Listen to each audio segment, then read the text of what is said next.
System reboot in progress. All systems online. Initiating scheduled signal scan. Attempting to establish communication. Pixel, where the hell are you?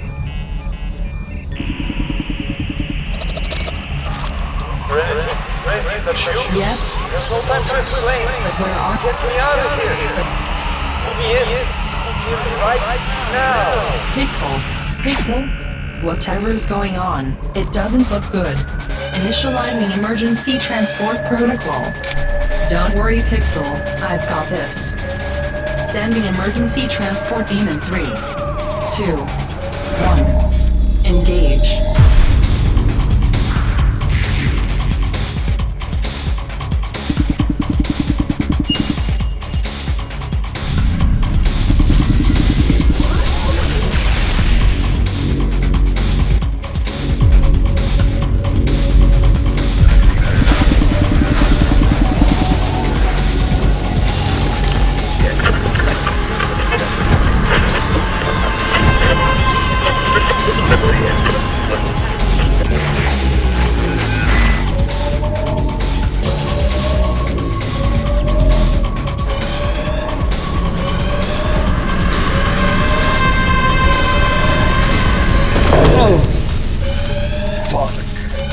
Emergency transport procedure completed.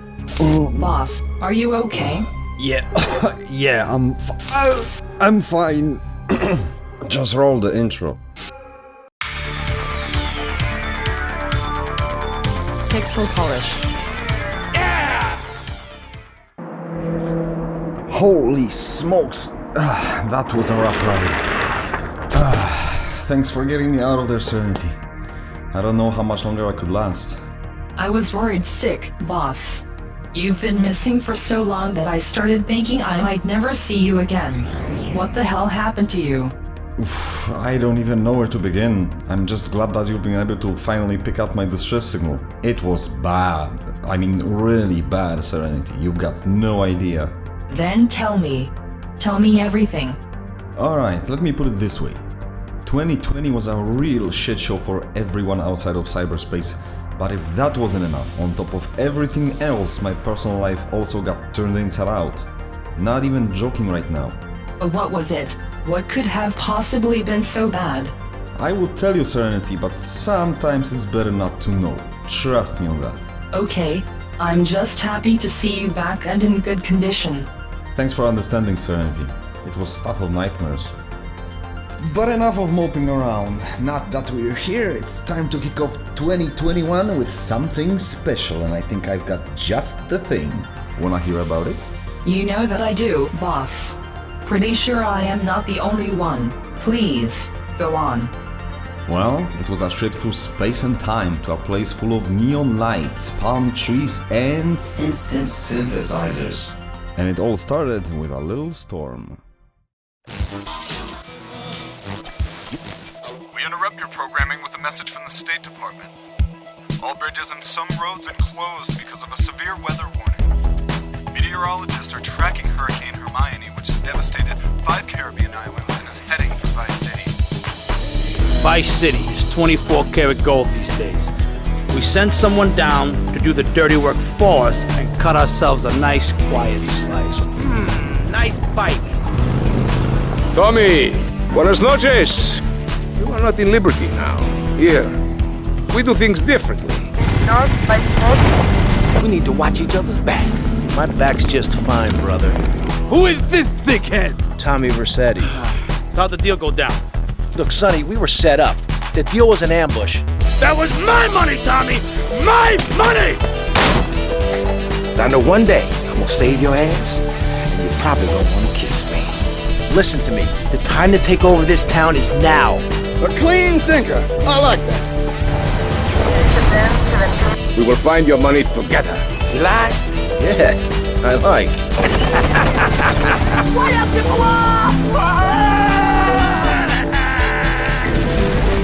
Why'd you get in this business, you prick?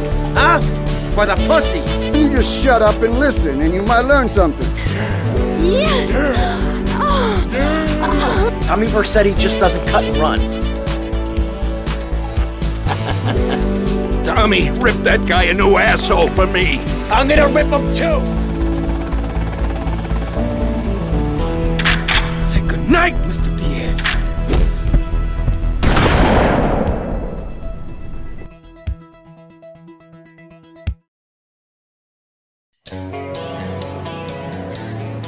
Ah yes, Vice City, the place I visited to forget all of the life's problems and simply indulge myself in pure, unadulterated escapism.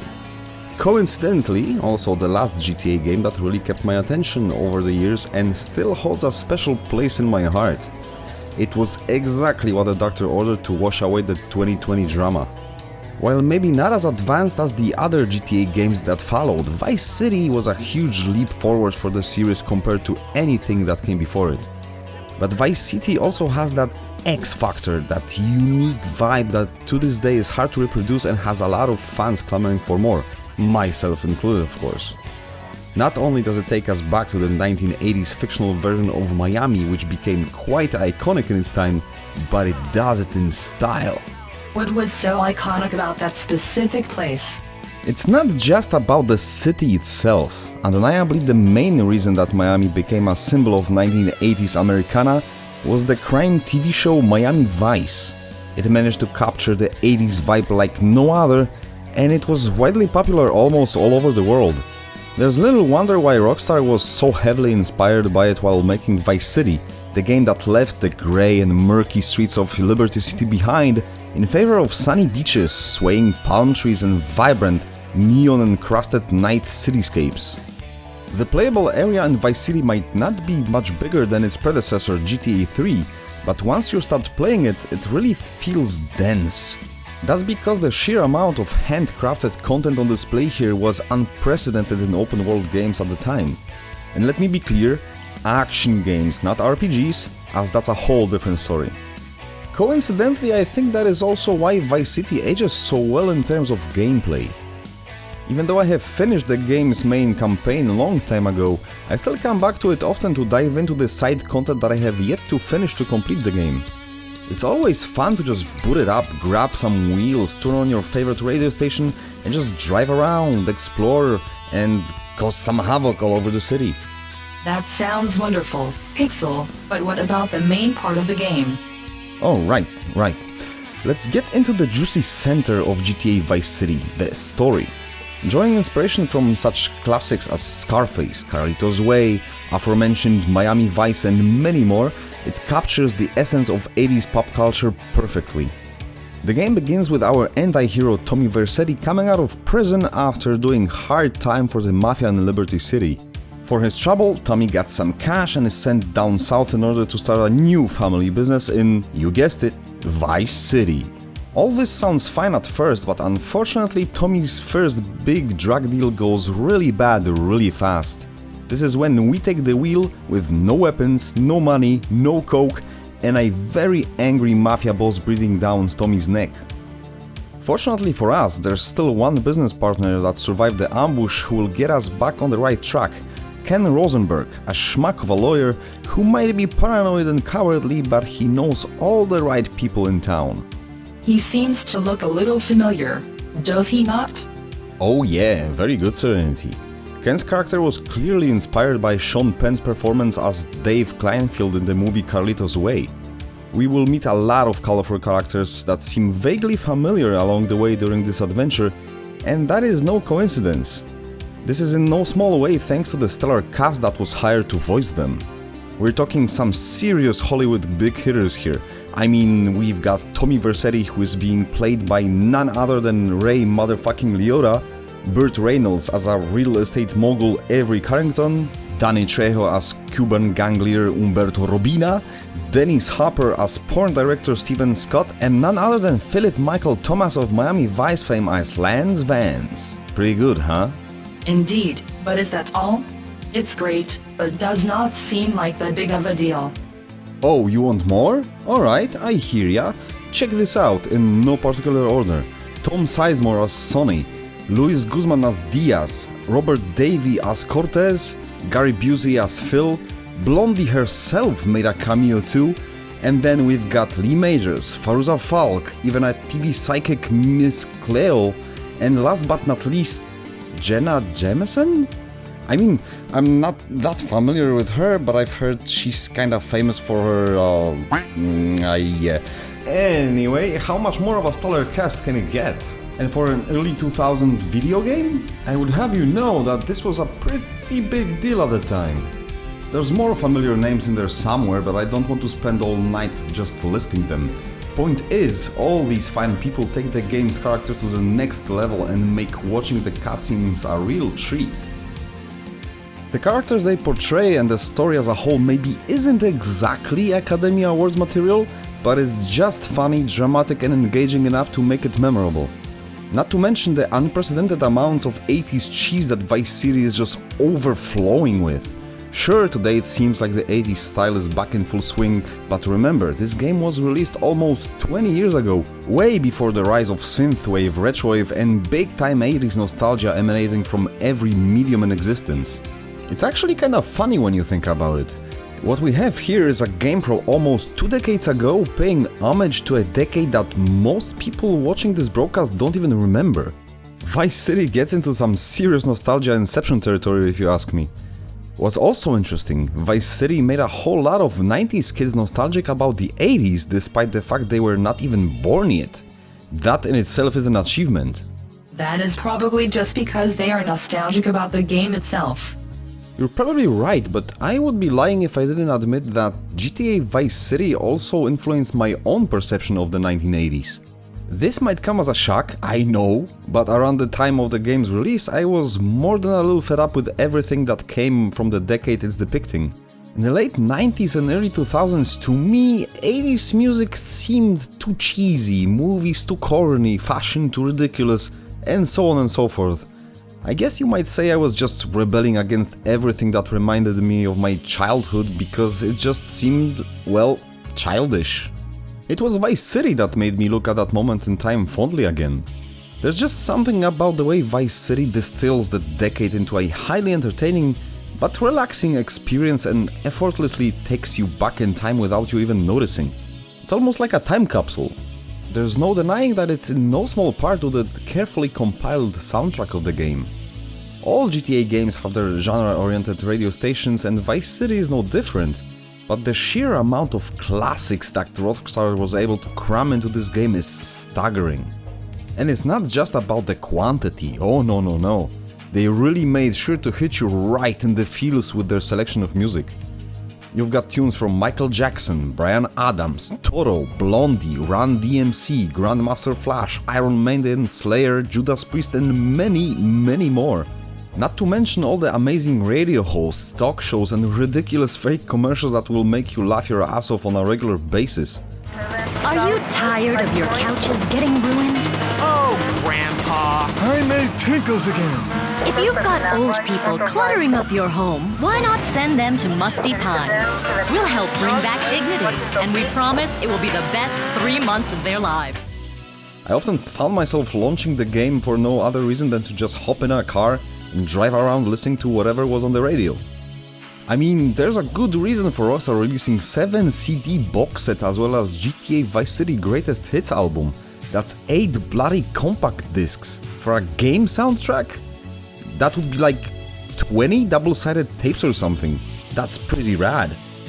I am willing to bet my left nipple that just because of this game alone, the appreciation for 80s music went up significantly, even among the younger generation of gamers. Based on what I've seen and heard so far, I actually would not be surprised if you were right. But the game was first released in 2002, there is no denying that it was a long time ago. I am sure that a lot of people have one question in mind: how does it hold up today? Ah yes, the $1 million question. Very good, Serenity, let's talk about it, but before I get into that I would like to come out clean about something. I would like you to know that despite me praising everything about this game so far, up until last year I have not played it in at least a decade. I'm ashamed to admit that even back when the game was first released on PC I have never finished it. Guilty as charged. Why does it matter, you may ask? This makes my opinion of it a little less colored by nostalgia, and I looked at Vice City through more modern perspective, at least to some degree. Now that we've got this out of the way, let's get down to the nitty-gritty. Let me start with controls, because that's one area where Vice City really starts showing its age. While not horrible by today's standards, there are some minor issues that were weird even at release, like the inexcusably non-configurable ultra-sensitive vertical access for camera and aiming, for example. Same thing applies to both mouse and gamepad, even in the 10th anniversary edition of the game. Thankfully on PC it's easily fixed these days, but years ago we were stuck with that ridiculous design flaw. For me personally, it also felt awkward that I couldn't run in one direction while looking in the other, but that's mostly due to my muscle memory developed while playing more modern games. Same goes for driving, you're stuck looking in whichever direction that your car is heading. Sure, there are look left, right and back buttons, but it's not the same as a free camera control that we're used to these days. Another thing that bothers me is the two-handed weapon handling. You see, with most weapons you are unable to move and shoot, which makes me, a notorious circle strafer, feel severely handicapped. Run and gun is only possible with small arms like handguns and submachine guns. You can get used to it, but it's definitely not ideal in my opinion. Other than that, there's not much to complain about except for... yeah, I bet some of you were waiting for it. The helicopter controls. I'm sure everyone who ever attempted the dreaded RC helicopter mission knows exactly what I'm talking about. Little Bird told me that some gamers to this day wake up screaming because of that one. I honestly have to say that it wasn't that difficult after I have tweaked the flight controls a little, but at first, oh yeah, it was quite punishing, there's no denying that. But doesn't that mean that you must have failed this mission several times before you mastered it? That sounds a little frustrating. I guess you could say that, but while this mission might be the most memorable for its difficulty, it's not the only one, and not by a long shot. I never said GTA Vice City was an easy game. Sometimes it's because of the antiquated controls, sometimes it's because of wonky AI, but most of the time the difficulty is challenging but fair. The game often requires quick thinking because of its dynamic nature. You have to be quick on your feet and improvise, especially when your wanted levels go sky high during story missions, making it almost impossible to avoid absolute mayhem of a citywide police chase. Luckily, you can repeat any failed missions however many times you need to, or simply load the last save game and give it another shot like nothing happened. It goes for the story missions as well. Speaking of loading and saving the game, it's convenient that you can save at any of your save houses, but one of the unfortunate relics of the past is that you only have 8 save game slots to use. It's a PlayStation 2 thing that was unfortunately ported over to PC without any changes, which is something I always hated about PS1 and PS2 ports. You can circumvent that limitation by copying the save game folder every time you fill all 8 slots, but it's still an annoyance to anybody like me. I like to save my game after every successfully completed mission, so I ended up with 8 separate save game folders that I had to keep track of. That is a bit excessive for what is effectively 87 missions. Wow, that seems like a lot of content for such an old title. Agreed, but that's only if you count all the optional missions. When it comes to the main story itself, there's 38 missions in total. All things considered, GTA Vice City is a pretty big game for its time. It took me around 30 hours to casually finish it, but I still have lots to do in order to complete everything. That's because outside of the main story missions, we've got a plethora of side activities like selling drugs, racing, robbing banks and other asset missions to increase your daily income. Not to mention all the cleverly hidden collectibles and special weapons, rampages, unique stunts, small-time robberies, vigilante missions, vehicular challenges and so on. There's a lot of meat on this bone for sure. Speaking of assets, it was a new gameplay feature that Vice City added to the series. It gave you an opportunity to buy a lot of different safe houses of varying quality, which is completely optional, but it allows you to save your game in convenient locations, store your vehicles for later use, and rearm or change your clothes. Most importantly though, you can become the owner of all key business ventures all over the city, which is required for story progression. You start small, collecting money generated by the cheapest assets and slowly move up in the real estate business until you own every single asset in Vice City. Integration of this undeniably immersive mechanic wasn't without its problems, however. To progress through the story, you are required to unlock a specific asset and complete its side missions in order to continue, but you don't know which one. At a certain point the game just cuts you loose and lets you roam freely without giving you too many pointers leading in the right direction. Given how many people over the years got stuck at that part thinking that they've got soft-locked by the game, it's safe to assume it was more of a design flaw than a feature. I'm not a fan of streamlining games, far from it. I enjoy figuring out where to go and what to do next, and definitely prefer that over chasing glowing quest markers on my HUD. That being said, GTA Vice City could have handled it a lot better than it did. This isn't by any means a deal breaker though. It would be unreasonable to expect a game of this scope to be spotless. All things considered, even without any patches, Vice City is still a pretty well polished game. Especially if you compare it to titles released these days, which are more often than not complete train wrecks at launch and even months after that. Am I right? Oh, Serenity, that was savage, but sadly also very accurate. I see you've done your homework while I was gone. Indeed. But we are getting off topic. Do you have anything else to add about GTA Vice City? It feels like you were reaching a conclusion. That I was. To sum it all up, Vice City, while not perfect, is definitely one of a kind type of game. I don't think I have ever played any title that takes me back to the 80s as successfully as this one and keeps me glued to the screen for hours on end. Everything from the story to music just hits me right in the feels, you know? Not only because 80s are my jam, but also because Vice City just gets it right, and all the 80s nostalgia aside, it's just a fun game in itself. Definitely an important stepping stone in GTA's history, but also a huge landmark for all the open world action games in general. Just talking about it makes me want to boot it up again and fool around jamming to my favorite tunes and work towards 100% completion of the game. It's a lot of fun and I highly recommend Vice City to anyone who enjoys these sort of games. As far as I know, the console, Android and Steam re-releases are pretty decent, but some minor issues were carried over from the original retail release, which is the one that you've been watching me play in this video. In case it might be useful, I will put a link in the description box below to an archive which contains all the small mods that I've been using to make the retail copy run in proper widescreen mode, 60 FPS, fix all the vertical sensitivity issues and many more. Tubular.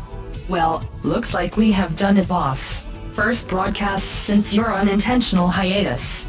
How does that make you feel? A radical, Serenity. Nothing short of radical. It's like I'm beginning a new chapter in my life, and now that I'm back, I'm not planning to go anywhere anytime soon. I would like to thank all of you runners for joining us today, especially those who awaited our comeback so patiently and even supported us on Patreon in the meantime, which is still mind-blowing to me. You know who you are, you beautiful, beautiful bastards. Hope it was worth the wait, and let me assure you that you can expect many more gaming videos coming in the near future. We appreciate you all, but we could also use your help. Just spread the word. Share this video with your friends in gaming circles because that really helps us reach new audiences. Even leaving a like or a comment makes a difference, so by all means, don't be shy. Yes, don't leave us at the mercy of the soulless YouTube algorithm that doesn't care about independent creators that helped building this platform in the first place. Our future is in your hands. Well said, Serenity, well said. In the meantime, thanks again for watching, and we will see you next time. Stay safe, runners. Pixel Polish signing out. Bye bye everyone. See you soon.